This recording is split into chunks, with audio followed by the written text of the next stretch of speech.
To borrow the phrase from Doris Bergen, setting up the national community was a Nazi revolution that set up the boundaries of the Nazi state, defining who was welcome and who was not, this period ending in mid to late 1934. Following this phase of revolution was the routinization of the national community and the Nazi racial state that saw the boundaries of exclusion more defined and widened. This is exemplified in the Nuremberg laws of the 15th of September 1935, passed during the annual grand spectacle of the Nuremberg rallies that were used as grand displays of the power of Nazism, while also constructing a sense of German unity around the rallies. Looking back to the previous anti-Semitic measures, they target Jewish people but do not outline who actually is a Jew. The Nazi conception of a Jewish person is not based on religion, but on the biological distinction of race, which marks any converts from Judaism to any other religion as still Jewish. But the main issue regarding this is that it is not clear if those of mixed relations, such as those who have a German parent and a Jewish parent, or those who do not have a clear Aryan heritage, are to be considered Jewish. Due to the German Jewish population being highly integrated into German society, most Jewish people had some form of mixed heritage, making it generally unclear who was actually the target of these laws. The point of the Nuremberg laws was to clarify this race issue and to push the boundaries and restrictions on Jewish people even further. The radical approach of the Nuremberg laws would be that anyone with one drop of Jewish blood would be considered to be a Jewish person, but Hitler, who was ever mindful of public support, realized that this would cause a great deal of unrest in German society if the definition was too broad, as this would strip the rights of those with a tenuous claim to Jewishness and also anger the large population of Aryan spouses and friends of these people. So Hitler opted for the smaller option that would be broadened later. The result of this was the Reich citizenship law that outlined who was considered to be Jewish, largely based on religion, because there is no way to prove this biologically. This outlined that any person with 3 or more Jewish grandparents was considered to be a full Jew. Those with 2 Jewish grandparents were considered Mischlinge, or half-breed. But if they practiced Judaism or their partner was fully Jewish, they would be considered a full Jew. Mischlinge had more rights than a fully Jewish person, but this was constantly up in the air in the mind of the Third Reich as they grappled with radicalizing their ideology. The other aspect of the Nuremberg laws is the law for the protection of German blood and honor, which forbade marriage and sexual relations between Aryans and Jewish people, forbade Jewish people from flying the German flag, and prevented Aryan women under the age of 45 from working in Jewish homes.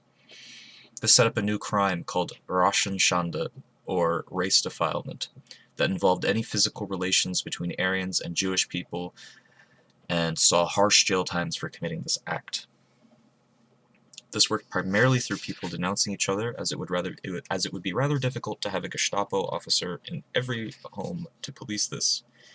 People often did report on their neighbors for allegedly committing these acts, with the Gestapo even pushing for Aryan maids to testify that their Jewish bosses touched their shoulder one time, and thus were liable to be tried under this law. People were also singled out just for being too friendly with Jewish people that contributed to what historian Kaplan called the social death of Jewish people, as it became even harder for Aryans to interact with Jewish people and made illegal a variety of other interactions. Following these laws were a series of other laws on the local level across the Reich that saw the banning of Jewish people from swimming pools, libraries, and driver's licenses, to name just a few. Klemperer around this time found solace in their drives with their wife and working towards one of their books with the help of the local library. But this was soon stripped from them with these new laws, leaving them fewer ways to cope with this racial state and to feel alone. Corresponding with this removal of Jewish people from the social life of the national community was an attempt to remove Jewish people from the economy by Aryanizing it. Continuing from the April 1933 boycotts and the rolling ones that followed were part of this process, along with making it more difficult for Jewish businesses to operate. But this was made progressively more severe.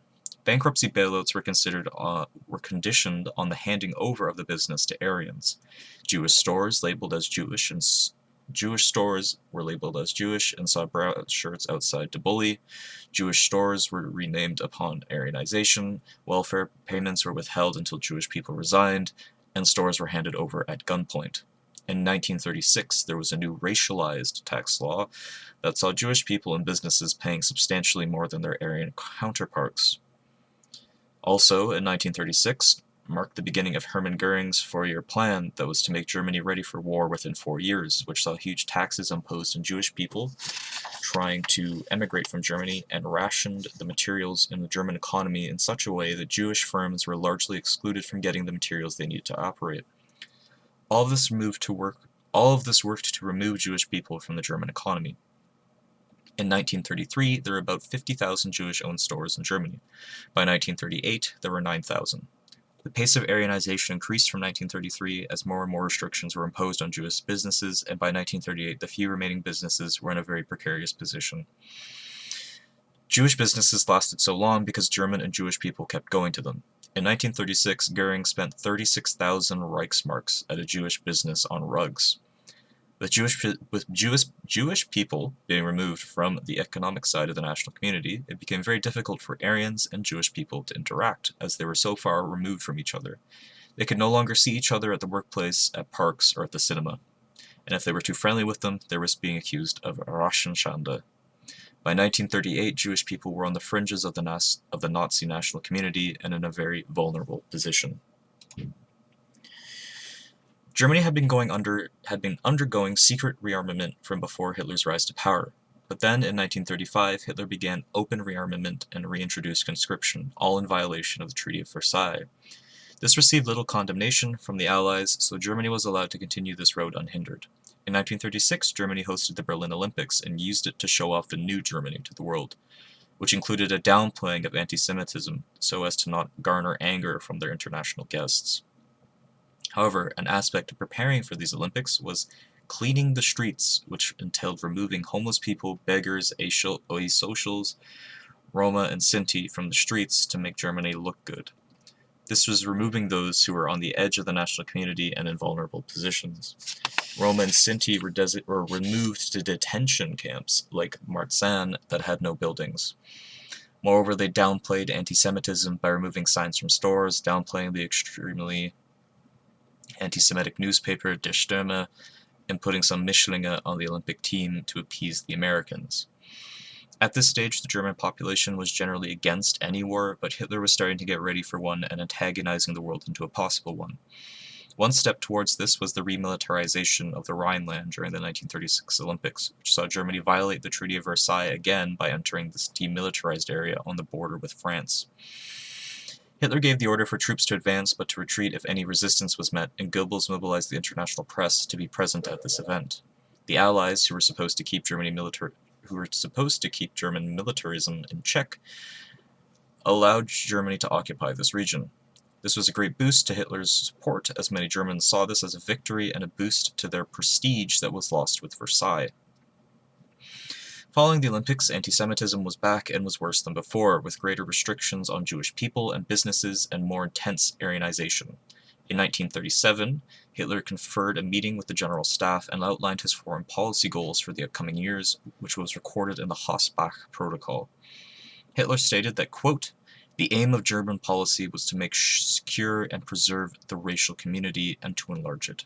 It was therefore a question of space," end quote. The protocol moves to outline a series of cases where war could be declared on the Allies in eastern states like Czechoslovakia, with an emphasis on war needing to be done soon for military and economic reasons. In 1937, Hitler is outlining the intention to wage war across Europe for the purpose of preserving the national community. However, the General Staff present were skeptical of Germany's chances of success in such campaigns, so Hitler replaced the conservative General Staff with more pro-war and Nazi-sympathizing generals. Hitler was ready to start picking fights.